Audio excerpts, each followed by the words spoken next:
Good evening, you all. We are back with part two of our dialogue, this important conversation about violence and the culture. And last week, I thought that was very meaningful, you all. I'm so glad to have you all back on with us. If you don't know me, I am Erin Janelle Dickey, Pop Investments. One of the things that I want to do is shed a light on investing in self, also investing in stocks, in cryptocurrency, and then investing in the community as well. So that's what we're talking about tonight, is investing in the community. So I'm going to let Brian share with us, and then we're going to go to John. Good evening, everyone. Once again, my name is Brian Dawson, and I'm just happy to be back again for part two. And good evening, everyone. My name is John Williams. I'm happy to be back for part two as well. A lot has happened this week, so I'm hoping we can dive even deeper than we did last week. So let's go. All right, you all. So I have shared it on my page, you all, so then you all can share it as well. So thank you all so much for sharing. So last week we talked, and actually, you all, we did come up with some solutions. And so this is what I got from last week. Last week we talked about, Brian dropped it at the end, telling us to take ownership of our digital footprint. And I think that's important. We still need to hit on that a little bit more, because we want to all make sure we're taking ownership in what we're doing with our social media.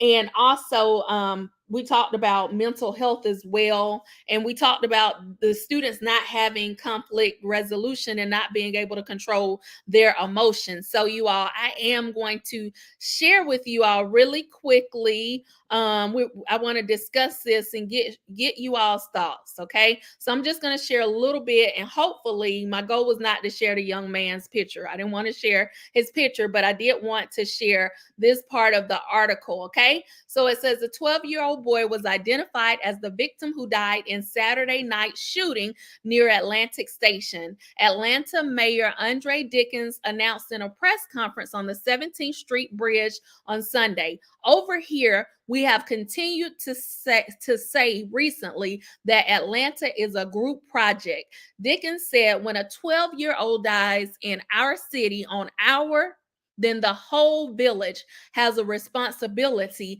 and the whole village is impacted. What are you all's thoughts? Well, first of all, I would like to say my heart goes out to the family and loved ones of the young person who lost their life. No parent should have to bury their child, and it's something that I pray I never have to ever experience. So I want to say that there and offer my condolences to that young person and their family.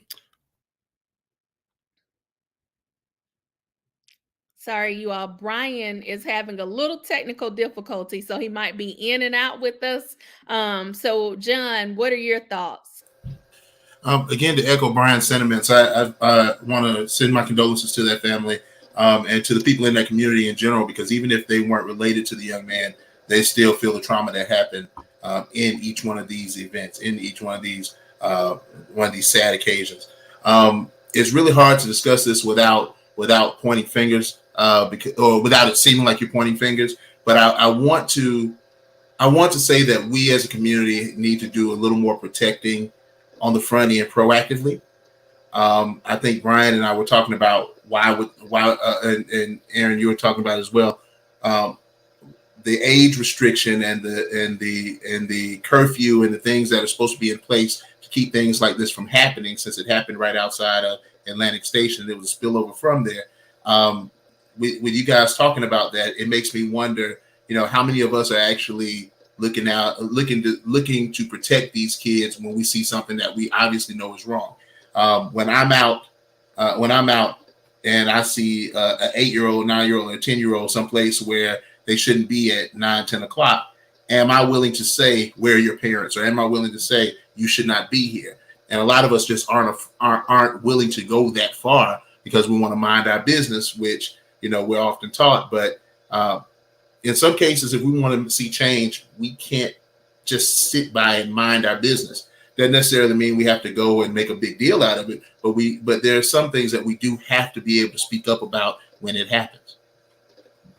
that goes back to saying it takes a village, and I totally agree. Like, I'll see some of the young men walk down the street and I'll stop them and I start talking to them, and I don't know if that's just the teacher in me, but that's just me trying to talk to them. Or sometimes if they doing all the cussing, I'll be like, why are you doing all that cussing? You see me right here. And then I'll literally spark a conversation with them and try to get their interest. So you're right, we just can't close our eyes when we see kids doing something wrong. Sometimes we need to step in and talk to them, and not in a condemning way.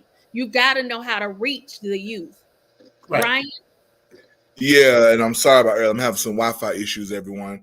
One of the things that, I understand people's trepidation, because typically, you don't want to bring harm to yourself and other family members if the conversation goes sideways. But I think if everyone practice enlightening and telling the truth in love and not talking at or being condescending or taking this volatile, toxic adult, I don't even know what the term is, posturing towards kids. I think it's high time that we understand that children and kids brains are developing. We kind of talk to them as if they have adult brains, and the research says the adult brain doesn't develop to 25. So with that, talking to them with a little bit of grace, and also throwing out our own assumptions of what we think they should know, because everybody has a different culture in their household, and it is very presumptuous of us to believe that they know certain things, and they may not. So I think if we take that approach and watch our tone when we talk to kids and talk to them, like we always say, in order to get respect, you have to give it, but we don't necessarily practice that when we're talking to children and students. And I think that as adults, if we do that, then we wouldn't be so reticent to be able to enlighten young people. And so we have another guest in, Tosh.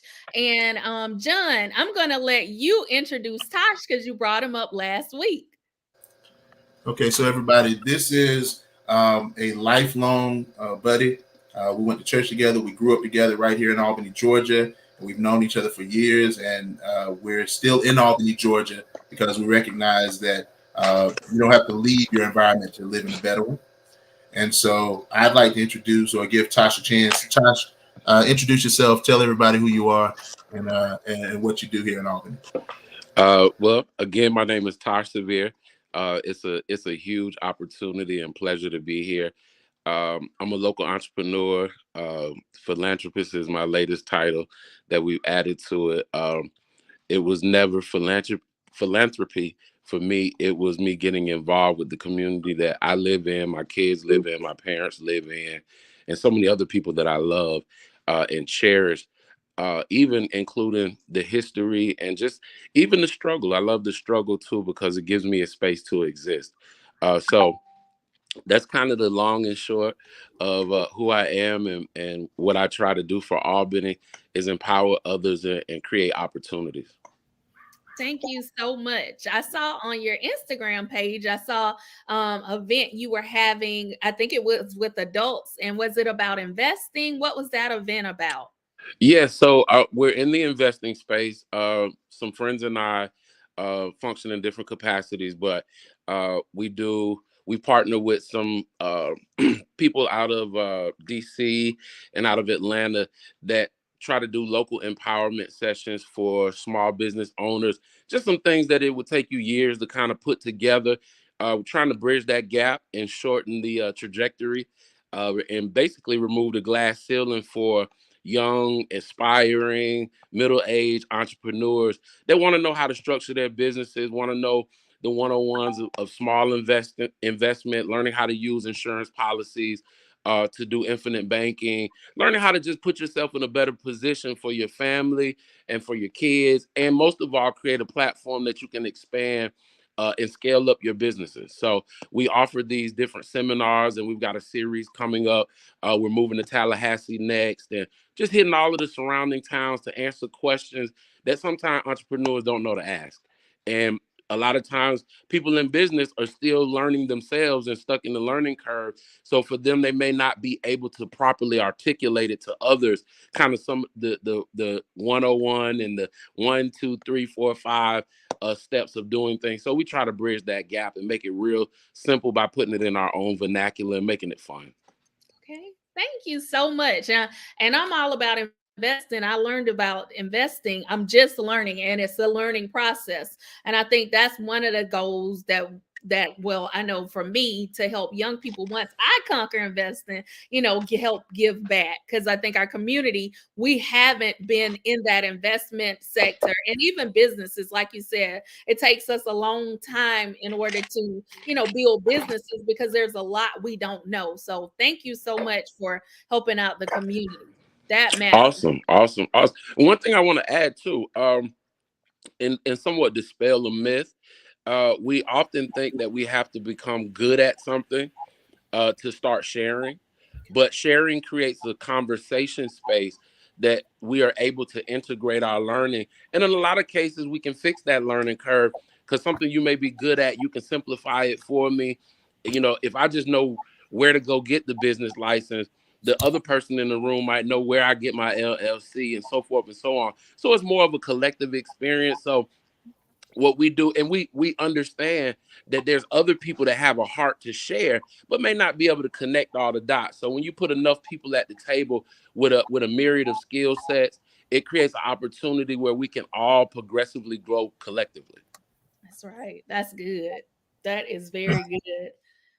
So I want to ask you. So we've been talking, Tosh, just about the culture. And last week I did mention music, okay, and I talked about hip hop.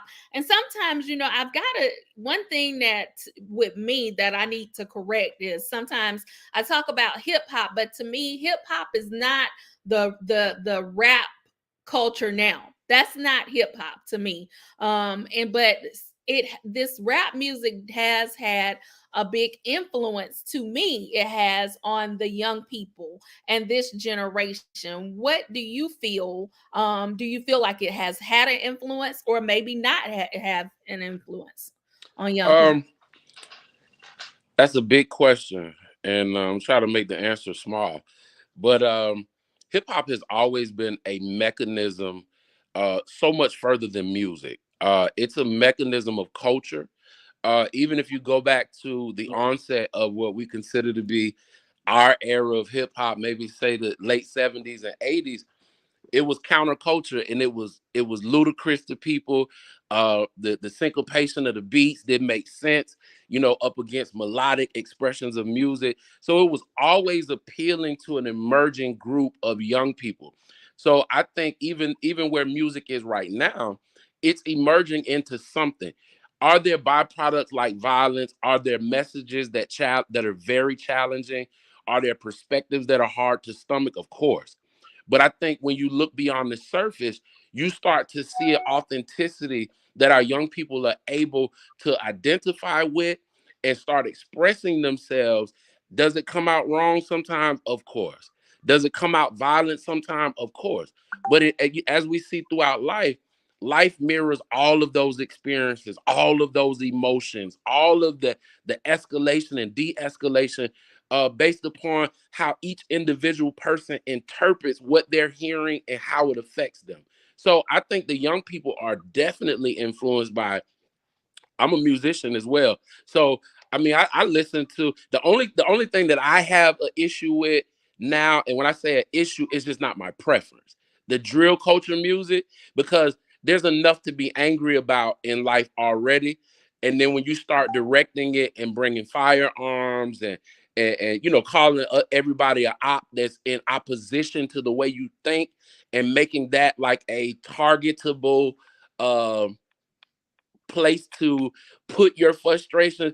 I don't necessarily agree with that, but at the same time, I communicate with a lot of young people, and for them, a lot of the world is trying to make their expressions pointless and invalid. So when that begins to happen, you start to see, just like anything, if you hold your anger too long, you don't have anybody to talk to, you don't have any creative ways to express yourself, to release energy, it's going to find its way out. And most times it's going to find its way out in an aggressive, untimely manner. But I think if we can create spaces for young people to express themselves outside of the music, and in the music, if we can kind of encourage those people that have that influence through music, hey, consider some different points. Or can we bring some young people and let them tell you as an artist what your music causes them to feel, what it makes them want to express? And then we create a dialogue that maybe we can kind of mitigate some of those things and say, okay, well, you wrote this song, what, and you're a multi-millionaire, and this is something that happened to your brother 5 years ago. Are you still feeling to go shoot somebody aggression? Or have you chronicled your experience in music, knowing that it identifies and bears witness to things that other people feel? I think that traffic between the artist intent and and whoever's receiving it could grossly be misunderstood, because the young person's like, when his brother got killed, he wanted to go shoot. My cousin got killed yesterday, I'm going to shoot. But if they understood, if we could create that dialogue space, I think it would become a opportunity for us as older people or middle-aged people. I hate to use that term because I'm in the middle of my age, and it's like, wait, you just said middle age, buddy. So it's kind of like, but we're losing the strength, but our wisdom is increasing. And I don't know if we take enough time, enough personal investment to make the space, to make ourselves available, create the conversations, and be dedicated to the change when it's unpopular, when there's no spotlight. So I do some contract work, and one of the guys that I do it with, he came up with a closing, kind of like how we close out our orientations. And I'm not quoting him verbatim, but what he said is, achievement is often anonymous. There's people who you will never know that have dedicated their lives to making your life better.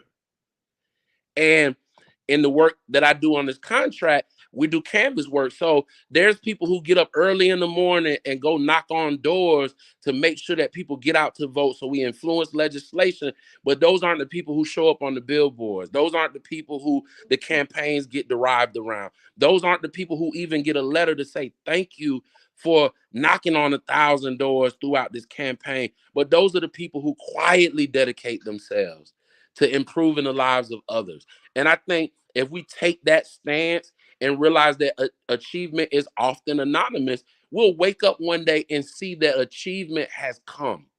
And it doesn't matter who gets the credit for it. We just need the quality of life in our communities to be upgraded and sustained. And I agree. And it's the sustain that I really, really agree with. I agree with everything you said. Because I mean, we've got to upgrade our quality. And I'm not talking about for us. We've done collectively.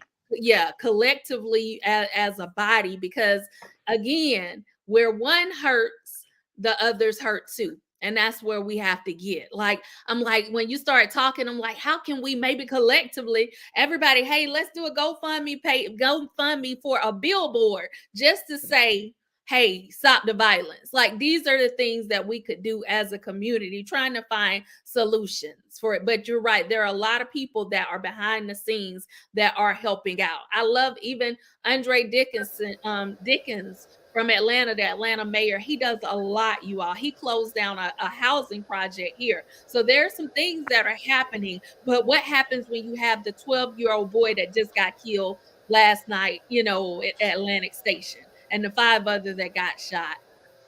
And I was a block away from that.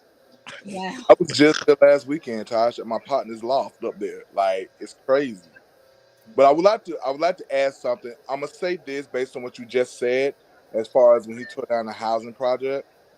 And this is something that we can come back to or save it for another day. But yeah, you tore down the housing project, but the question is, where are those people going to go? He did build. I'm sorry, really quickly. He showed where he placed these people in this community. So there is a community that he placed like a new a new apartment complex where he placed them at. He Okay. did. Because one of the things that I'm seeing, I live in South Fulton, and you would think that where I live at in South Fulton, that our schools will be performing better, but they're not. And I really think a lot of people who are affected by the gentrification that's going on in Atlanta, and they're trying to disperse, and people are combining incomes and things, and they're coming to the suburbs, and or out, and my thing is, inner city, we have inner city problems in suburban areas, and that's also a problem too. But I also want to piggyback off of what Tosh was saying about the music. When I was in sixth grade, when we were in sixth grade, all four of us, because we all class 99. So we were in sixth grade, and Dr. J came out with The Chronic, right? And so, man, I loved, the songs on the album. And so, Ain't Nothing But a G Thing was my joint. And I asked my mom, remember they used to have the cassette singles or whatever? Like, I knew I couldn't get the album, but maybe I can get the song. And of course, she took me to Walmart, got me the clean version. But one of the things that my mom did, though, which I thought was ingenious, though, was she actually had really had listened to the song before we bought the tape. So by the time, and then she had me play the song for her in the car as we were leaving Walmart. Now, she knew what all the bleeped out words was because she already had got her hands on the explicit version from my other cousins. And we had a conversation about the song. And then she said, "Is there a video goes to the song?" I said, "Yeah." And then we had conversations about the video. And we talked about, gangs, what is art, what is life, what's real, what's entertainment. And we also talked about, her expectations of me and how I am supposed to respect girls and how she wanted me to, how she was trying to raise me. But, at the time, I'm thinking, mom's just being mom. But I'm glad we had those conversations. So now I find myself doing the same thing with my oldest son. We have conversations. I think a lot of times, sometimes as parents, we have to go and listen to some of this music that our kids are listening to, and actually go and read the lyrics. Back in the day, they had OHHLA, original hip hop lyrics archive. You can go read lyrics, but now you get lyrics anywhere. And to some of the songs the kids like, and you really need to go back and listen to the lyrics and begin to start having conversation pieces, because I really do think that a lot of people are having a hard time. I think the lines are blurred between what's real and what's entertainment, and I think that's also leading to some of our desensitized violence. Well, I also I want to jump in real quick, Brian, just to hit a quick point on that. With social media now, often the songs that we hear, we don't even know why we like the song, but it's tagged to a video, it's tagged to a short, it's tagged to a reel, and it becomes a viral meme and all of that stuff. And we skip right by the words because it's popular.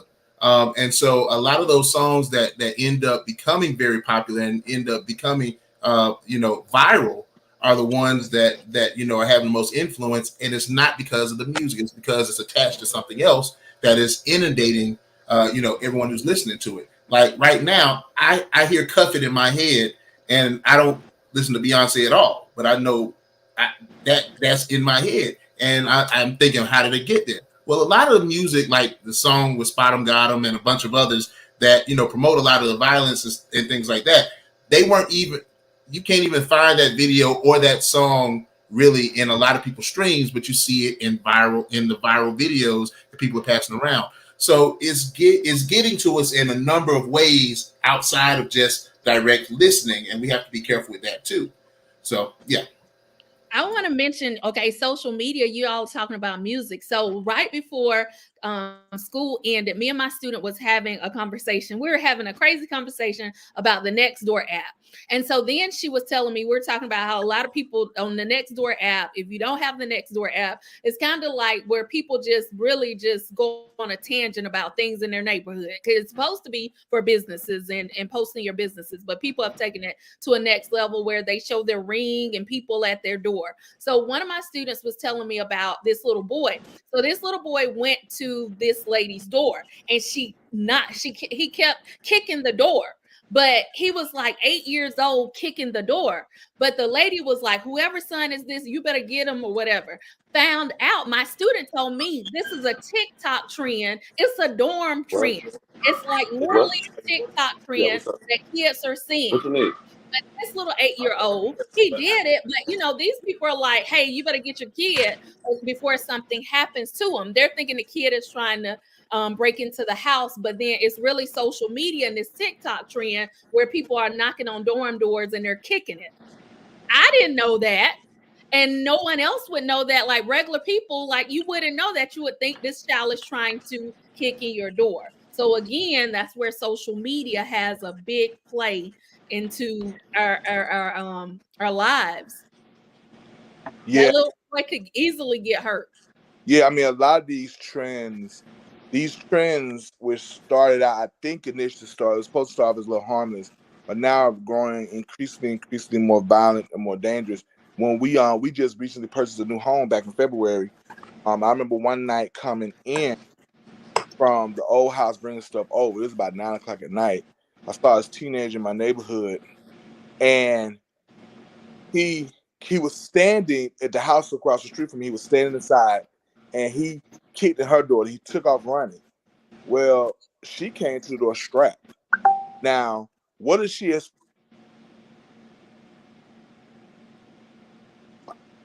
He froze you all, but we know what he was about to say. Yeah, and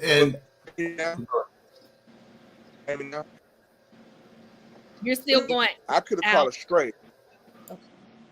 I'm having some Wi-Fi issues. Long story short, I could have.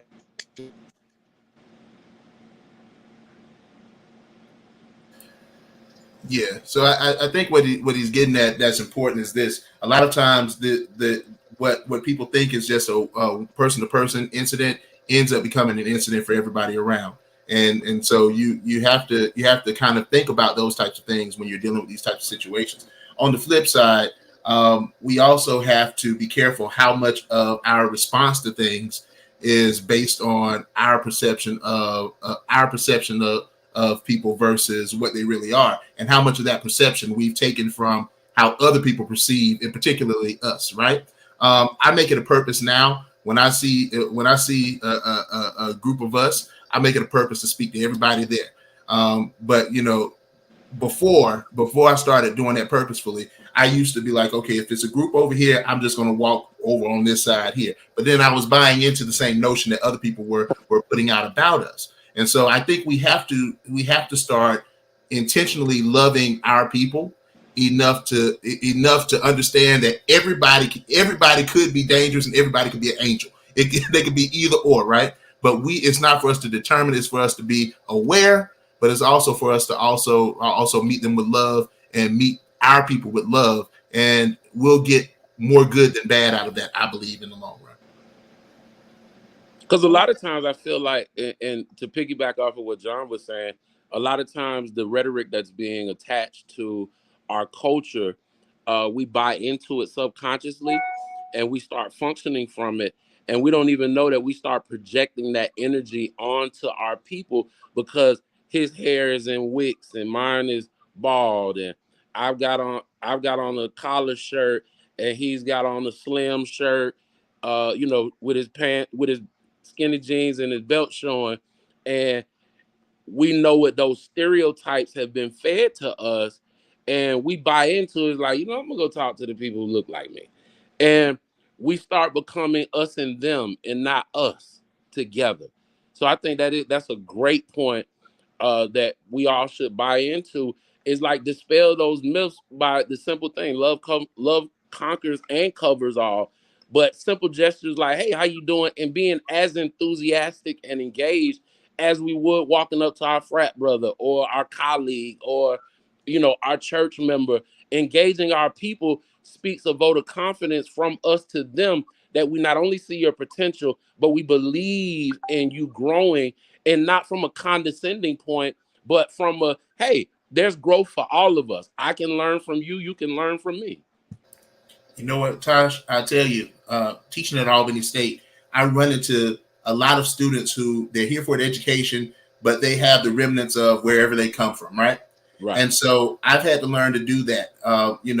I've had talks with football players, and I'm the smallest person in the group, but I'm sharing with them why I'm talking to them, because I care about them. I want them to understand that as brothers, we need to do better. I've had conversations with young men who were fussing with their women, and they didn't understand how to handle it without getting physical. And I'm like, young man, don't do that. And I explained to them why they shouldn't do that to the woman, and then why it's bad for them too, giving them both sides of it. We got to be able to have these conversations without, or even if we have fear, to have the courage to at least do something with what we know is right, to get it to those who are around us. Because I tell you, those young men that I've talked to, those young men that I continue to work with, they appreciate someone showing them a different way. But there has to be somebody willing to do that before we can get to that. And also, too, we have to be patient. These conversations are not going to be one-offs. Sometimes it's going to take multiple conversations and multiple interactions to keep germinating that seed. Like if you're growing a plant, you don't water it just one day. You come back and you continue to water that plant. And as you guys suggested, if we lead with love and have the patience to, understand that this is a process and not an event, I think that we'll start yielding some results. Agreed. You all are dropping nuggets today, guys. The ladies left me, but hey, I am cool with you all because you all are dropping these nuggets. I do want to play something for you all. Let me know if you can hear this, okay? Because my I can't connect for some reason my Instagram right now. But let me know if y'all can hear this.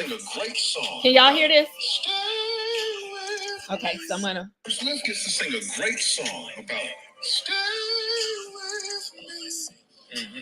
That goes straight to power rotation on a mainstream radio station. If I sing that same song, stay with me, limited bandwidth, because our violence isn't the threat, our love is.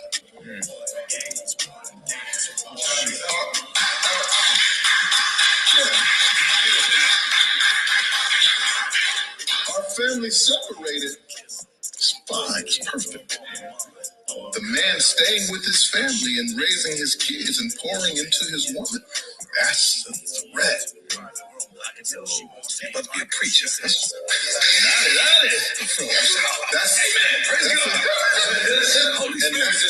And that's what R&B stands for, and that's why R&B takes such a back seat, because we're not promoting the aesthetic that continues to perpetuate the stereotype. You guys are killers. You guys are animals. You guys are savages. That's when you're at your best. So that's what we're going to roll. Those are the guys who get the $100 million deals. Those are the guys who fill up the arenas and stadiums. Talk that shit. We love when you talk that shit. Love that. We're cool. What do y'all think about that? I definitely think there's some truth in what he's saying. But we also have to understand this is very nuanced. I mean, it goes back to slavery times. It goes back to what was that movie that came out that depicted us as savages who want to rape white women? What was that? I don't know. It came out in the 1900s. Birth of a Nation. Birth of a Nation, right? And we go back to there. So, I mean, these tactics may have evolved, but they're not new. And I just remember growing up, I was always a nice dude, friendly guy. I wasn't no punk, but I wasn't necessarily the tough guy. But I remember, even when I first tried to start dating, some girls told me, oh, I was kind of too nice or soft or whatever, or or because I was so expressive that I was effeminate, which made me look soft or weak, and there were people who thought that way about me. So I do think that there is some truth in what he's saying, but again, these tactics are just evolved tactics that have been around for centuries as far as depicting Black people, especially Black males.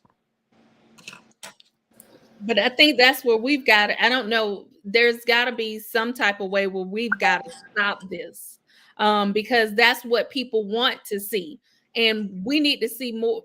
You all are the epitome of Black men, and the people at Albany State, John, that you are teaching are some of the epitome of Black students. And the students that I teach, I've got some students that are amazing, but that's not what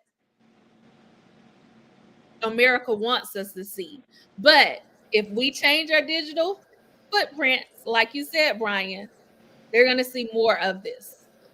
More of our students that are on college campuses doing well. But we've got to reach those. How do we reach those kids in the inner city? That's what I want to get to.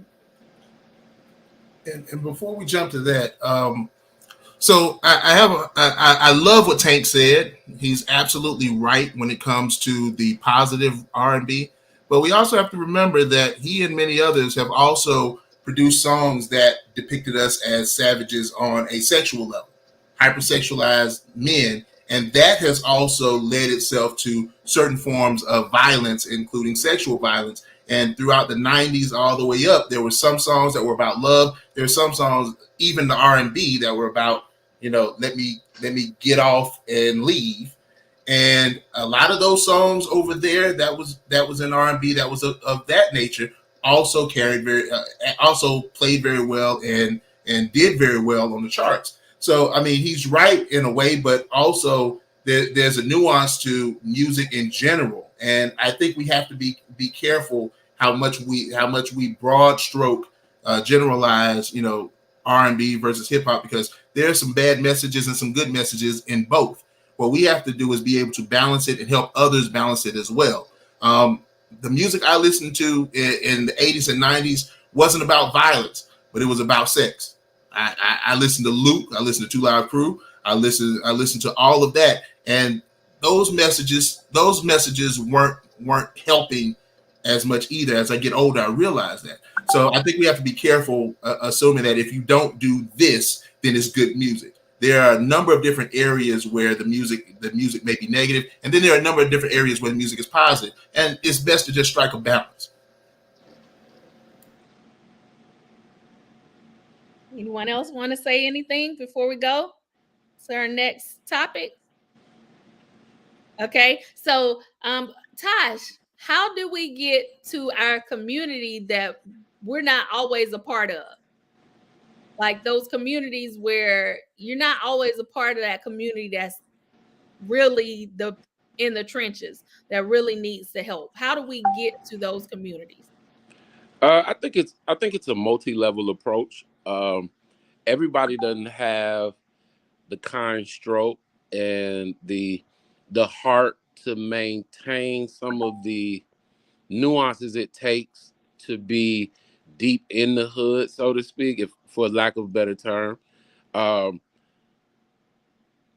always around. So I've been doing what I've been doing for quite some time now. So I'm really not, I don't have the fear factor that the average corporate person or the average professional person would have just from my exposure. So normal fears don't come up because I when you feed people and you show them dignity and you show a kind hand, and sometimes you gotta be willing to pull the sword out and say, hey, wait a minute now. And I think a delicate balance of all of those nuances works. But like I said, my original point is everybody can play a role.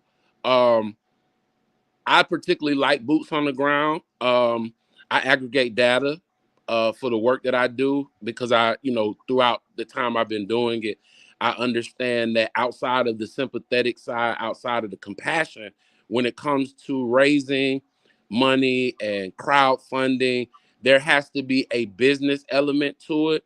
So the aggregation of the data part is what makes the boots on the ground really relevant to me, because I have to develop strategies that are pungent, that really have the effect, and I have to be able to pivot those processes when they don't have effect, no matter how intimately tied to them I am. And for me, that perspective puts it all back in my wheelhouse. But for instance, someone like John, we've known each other almost our whole lives. And we share some other experiences on a more mature level that we've experienced, with our children, with our loved ones that we connect on. And I didn't even know he was going through all of that, but he popped up at a pop-up that we did I think it was a Head Start program to welcome the kids back to school. And just throughout the interactions, he and I got to kind of set horses and found out that we had a very intimate situation, that we were feeling the same way. So the connection, and I guess reinforcing that connection, played a big part in my experience, because John's always been somebody I looked up to. He was the guy with the penny loafers, the khakis, the tucked in shirt. I come from up north, and my parents just, we just had a whole different vibe. But I always admired that he had two hands. He had one that kept his grip on where he was heading and what was important to him and his family and his legacy. But, outside the church, we'll go chop up some stuff that wasn't necessarily on that same page, and he could fit in with it. He could ride with it, and that having two hands, or having a kind hand for everybody, kind of makes him, I would say one of my community heroes. And watching his trajectory in education also is something that inspires me as well, especially, and Brian as well. I met him at Albany State through some mutual friends. And later on, through the maturation of our relationship, come to find out he got as much hood ties as I got. Like some of, some of his family members is, people I ran with, you know what I'm saying? So that collective approach to even just rationalizing these things and trying to nuance our way through it, we all have the tools. It's just where we're going to plug ourselves in to be most effective. And I mean, it's apparent here. We're having a discussion with people from different walks of life, with different perspectives, but yet we have a common goal, and we're using all of our perspectives to build something that becomes an action card for our community. So I love that you said, a billboard, but there's a million ways that we can crowdfund and create a fund to start addressing some of these things. And you'll be surprised how simple it is. I got started from doing a Facebook post probably maybe 8-9 years ago. I'm not big on Thanksgiving food. When I want it, but it's usually never around Thanksgiving. So I was like, well, my wife done brought a turkey. She's cooking dressing. She's doing all that. Let's give all that away because I don't want to eat it. And we decided to take everything that we bought and create somewhat of a community potluck. So we were committing what we had prepared to be ready on that particular day. And we just asked the people that were on our Facebook and Instagram, hey, if you want to donate, if you want to pull up, you can bring a turkey, you can bring a pan of macaroni and cheese, potato salad, whatever you bring, we're going to feed the people until it all runs out. So we got down to scrape it to, the last spoon of macaroni and cheese going in the to-go box. And a whole family walks up my stairs with a whole nother set of Thanksgiving food that we were able to continue throughout that day and feed almost 300 people. And we had so much left over that everybody took about 10, 20 plates and went in a different direction. So it wasn't any super planned thing. And then from there, it was like, man, this can really work. So we went from there to going live in Burger King. And I say, shoot, I'm starting with $10 a day. I'm gonna buy 10 burgers. And I'm going to go to the Gray Line. I'm going to go to some of these housing authority properties. And I'm going to just give these kids these double cheeseburgers with extra ketchup and mayo like I like them. If you don't like it, scrape the mayo off of it. But what I saw was this, and I'm telling you, it's the most amazing feeling ever. When somebody you do not know, especially a kid, looks up at you with that look like, bro, you don't know how hungry I was. It's life-changing.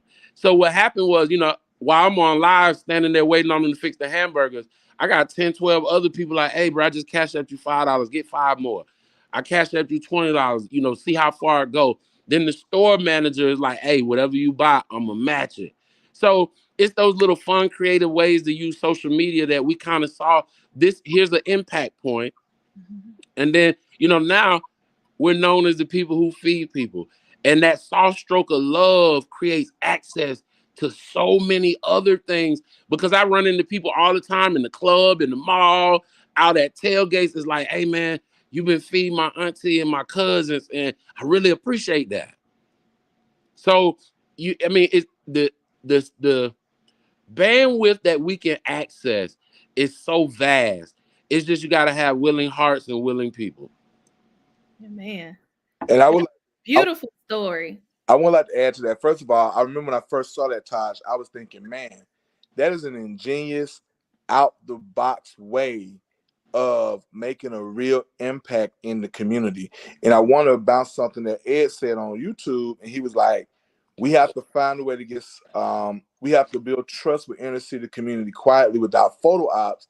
Sometimes Black people who are not educated will distrust educated Black people as well. And it just made me think about a couple of things. One, the first thing is, I'll never forget, we got ready to graduate high school and John was on stage. And he said, people don't care how much you know until they know how much you care.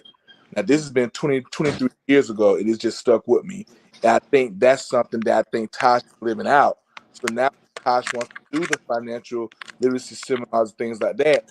People are going to listen to what he has to say because he's already built that equity and trust, because he's already shown the community that he cares.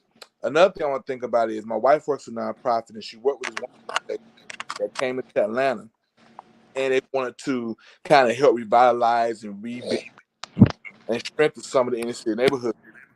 The problem that they had, though, was they did all this research, but they didn't come in and interview and find out who the main people in the community were, who were the movers and shakers in the community, who were the pillars of the community that people listened to.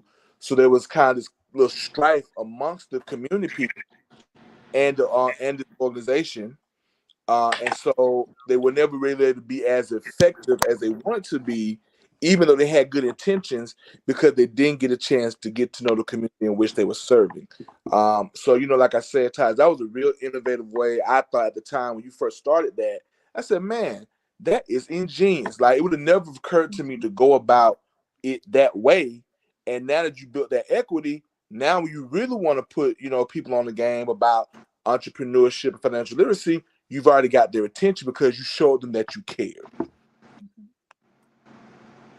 Yeah. So what I'm getting from this, which is amazing, is one way we can get to our community is by, first of all, loving our people. Then I have my notes right here. So first of all, we've got to love them and not judge them. And then meet them where they are in the community. Something as a simple act as being able to give out, you were giving out Burger King, but like you said, that builds a relationship. You didn't go in and say, hey, I need to tell you about this and don't do this and don't. No, you build a relationship with them. So that is one way we can, as a community, anyone watching, these are some tips that we can use, not just me, but all of us can use. Absolutely. And one thing that Tosh said that he put very eloquently is that everyone has a job that they can do. And also everyone can contribute. You don't have to be super rich to be able to give back. You can give back with your time. You can give back with your love. You can give back with knowledge. You can give back with understanding resources. You can point someone in the right direction where they can get help, and they'll be thankful that you were able to do that. But all of that comes from just simply having a willingness to do so.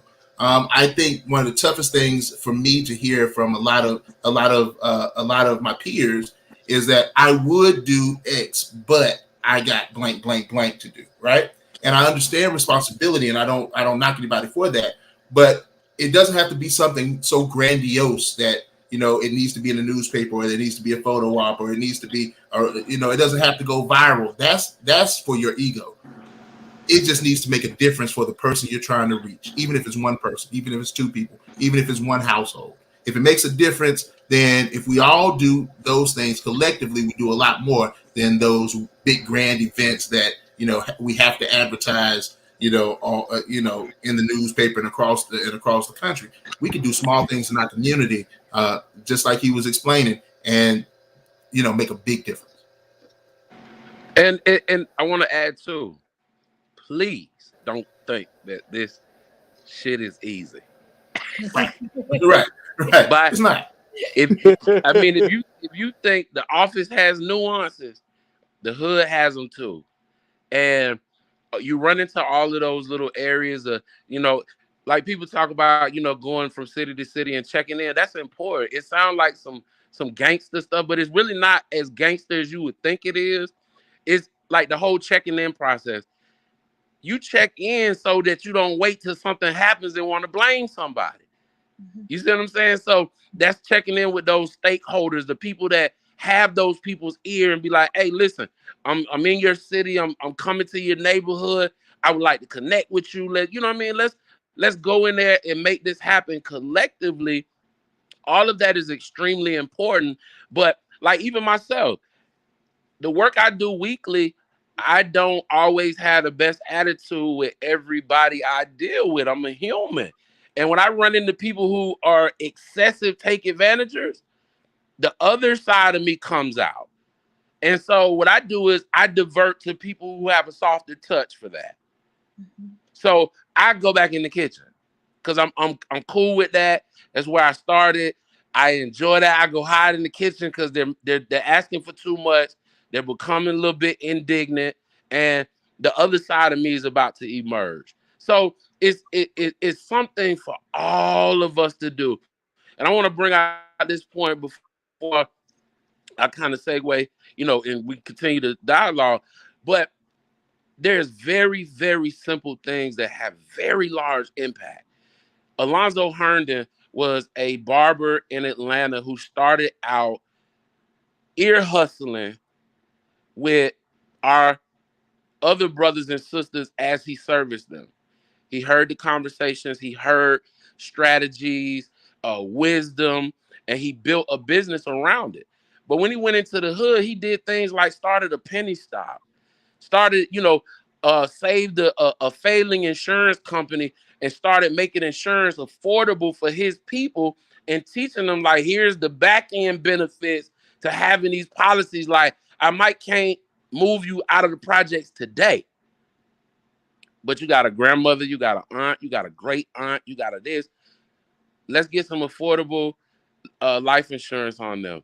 So as they transition, they leave the family in a different position. And it's up to us who've walked that process and engaged in that process. That's like, man, Mr. Herndon told me, how many elders you got in your family? I got both of my grandmothers, both of my grandfather. They got sisters and brothers, blase. So yeah, we got a couple people over 70. Okay, well, listen, I got a policy for you. Let's put these people in the policy, and then probably 10, 15 years, if that. Now the whole trajectory of the family has changed, and the old people get to rest in peace because they watched you move the family forward. And then everybody who either criticized or supported at your age group is like, man, I just watched our whole family change. And they may be disgruntled at first, but then they're going to go get a policy on their mama and not even tell you, and so forth and so on. So, like, we influence in different ways, and we just got to understand that this really is a process. But I'm an action person. I think from this conversation, we could put a penny fund together. You know why a penny fund? Because we don't exclude nobody. I drop pennies sometimes and don't want to lose the time to pick them up. And, it may take it how you want to. But that means we got the smallest financial denomination that everybody can participate. So on the top end, guess what you get? You get people like John and Brian and yourself that's going to be like, man, I wouldn't disrespect my family by putting no 2 pennies in. Because I know my family, my wife's an educator. My son is an entrepreneur, high school 11th grader. He's a freshman at Albany State.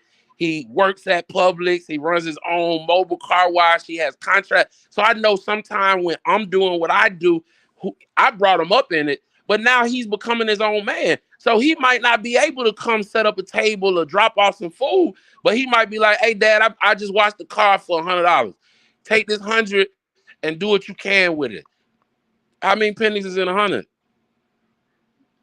And it doesn't discriminate against the young kids. So we can pull a whole wagon forward. Because think about it. You put this on them kids and be like, hey, man, just collect pennies wherever you find them. Like, scavenger hunt your house. Start there. Matter of fact, to make it so real, this is how dedicated I am to action.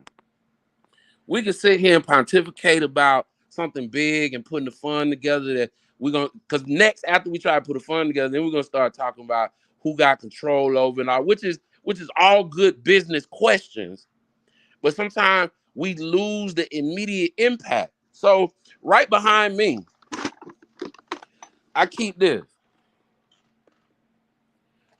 And now all this used to be a lemonade container. For, you know, when you and your family get on the porch and you want to, you know, bring your lemonade, put some ice in it, or your tequila, whatever you choose to put in there. It started leaking they leak at the nozzle after you use them 2 times. So I just thought, it was easy for me when I come home and sit at the pool table. So my desk is a pool table, and I got 3 computers on it. I got my light and everything, and it's kind of where I just separate from everything going on in my house. But usually when I clear my pockets out, this is the first place I sit. So I just go in my pocket and get all the jingle out. But I guarantee you it's $40 in there. And think about it, we coming like, this is some shit we can do for the holidays. Like, we could bust this out before Christmas and have I think we should come up with 3 action points, 3 things we're gonna do in 3 different categories with whatever we raise. What a hell of a start for 2023. I agree. And I don't know if you know how to count real good. I ain't that good at counting, but when you break it down into 1, 2, 3, 4, 5, when you get up to 9 and dividing and multiplying, it takes me a second. But God bless us with these phones, with these calculators. I whip that thing out so fast and press them buttons. But what happens is we're able to multiply a small impact so fast. And 2023 is 7. And now I like angel numbers, 1111, 111, 222, 1010, things like that. So 2023 is 7. It's a number of completion. We're in the middle of a Black Renaissance, like back in the 20s. And we have more financial impact than we've had in a long time. We are ranked number 8 in financial impact amongst all of the countries in the United States. We just don't have a geography that suits our mixed breed of how many Black people combine them. We mix with this, we mix with that. We from here, we from there, but we just don't have a location that's exclusive to us. And we're not able to allocate those funds into a GDP that we are actually able to benefit. But here's the beginning of creating that space, because I want 20,000 people to steal this idea across the United States. Let's do it. And then watch who does it the best, modify. Now we got collective impact.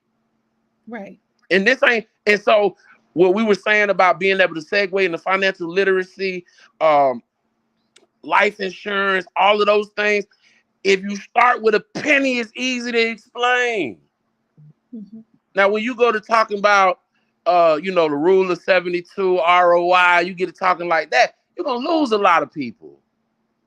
But you can set a group of kids in a room and give everybody 5 pennies, create a market, because there's capital distributed. Mm-hmm. Everybody has a unique skill set. Everybody has something before you gave them the 5 pennies. So now you show how to create a small scale commerce situation, and then you're going to see who's experts at handling money transactions, who's excellent at negotiating, who's wonderful at the hand to hand, and who comes up with the ideas. That's a team. And when you teach it at 5 cents, the natural mental progression of that is, well, what if I did that with $10? See, I lived in the project. I moved out of my parents' house and went straight into Mount Zion and lived there for 3 years. A lot of times left my door unlocked. Car never got broke in. Nothing never got stolen. And I was in the middle of the hood. Because I kept the common touch and I had a love for people and it worked out. But because I lived there while I was in college, it was nothing for me to come back. But I came back with resources, knowledge, tools, relationships, currency, experience.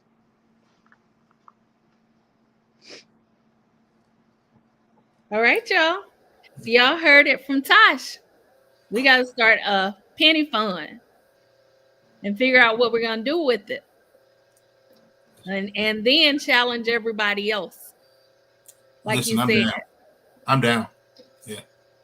Definitely. Yeah, I'm with it as well. So it looks like we should have a planning session coming soon. Absolutely.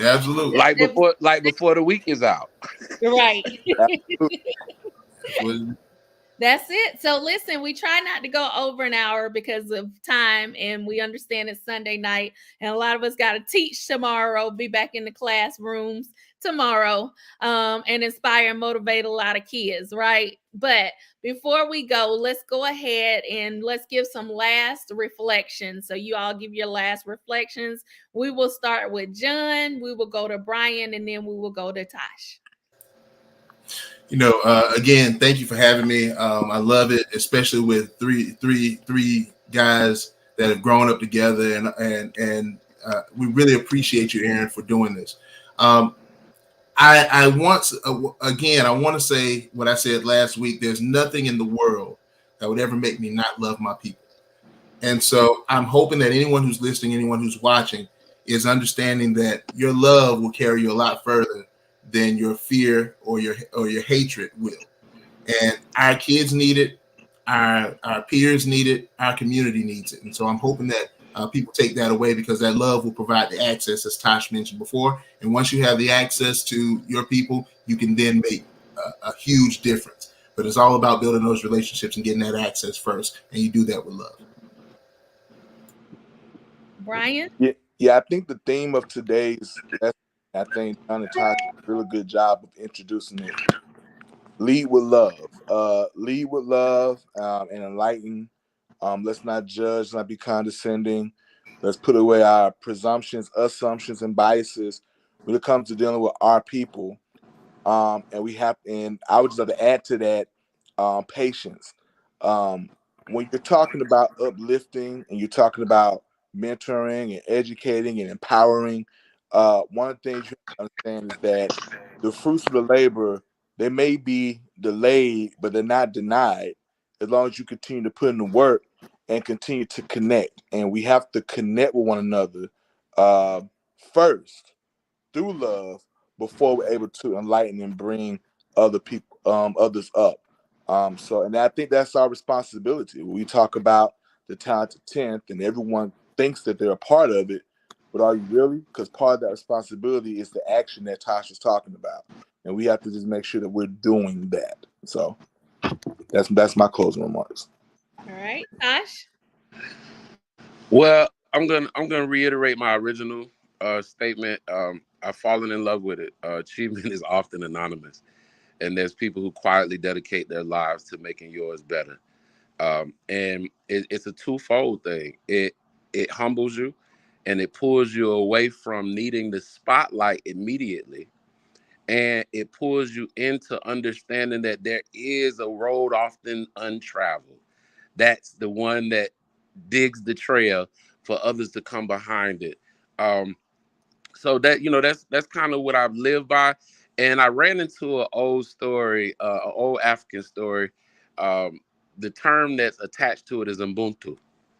And Ubuntu is, when you read the little story attached to it, is really enlightening. So a European settler came to a village and offered a group of young boys sitting together. He offered one of them candy and niceties, whatever it is. It doesn't matter what the entreatment is. To take it all. Hey, come over here. be my leader, and I'll give you these niceties. And the young man sat there and looked at him, and they all had their feet together. And he said, we are one. It's all about, it's all of us. Because if I get up from this circle, one, my absence will be felt. And what comes behind it will be very impactful in my absence. But I'm no more than them outside of them. So I think if we keep that at the top of our minds, that I don't care how big the car, the house is, I don't care how beautiful the wife is, how big the trips are. If I can't call John and say, hey man, we trying to go to Lake Blackshear and get 5 rooms at the resort and just kick back and have a couple think tank sessions. If John can't go and I can, I drop the ball somewhere. Because I didn't pull him along. And it's not that I got to drag him. I know what matters to him and what excites him and what motivates him. And I have to translate that from my world to his world so that we're working together in tandem. And it's like, hey, man, if you ain't got it, come on, I got you. Once we start thinking like that, we'll get somewhere. I got so much flack from posting. Brian and John can tell you, Aaron. Mm-hmm. When I tell you them Negroettes and them Negroses, they tried to scandalize me for posting. But I knew deep in my heart that I had got so many messages from people that was like, bro, I want to help, been thinking about it, been talking to my wife, my kids, my mother, my church. I just didn't know a strategy of engagement because we always think, gotta have a budget, gotta pay for this, gotta pay for that. But no, it's the leading with love that creates what people will follow. If you build it, they will come. I love it. And my reflection is exactly what you all have said, leading with love, because that's what we've been talking about, and loving our people, and then just reaching out to our people. We can do a lot together. We can do more collectively than we can do individually. So let's work together and let's make it happen. And everyone else, please have these conversations on your timeline. Please do for your community, because we need each other. Thank you all so much for watching, and we will see you all next time. Goodbye. It was my pleasure. It was my pleasure. Well, loved it.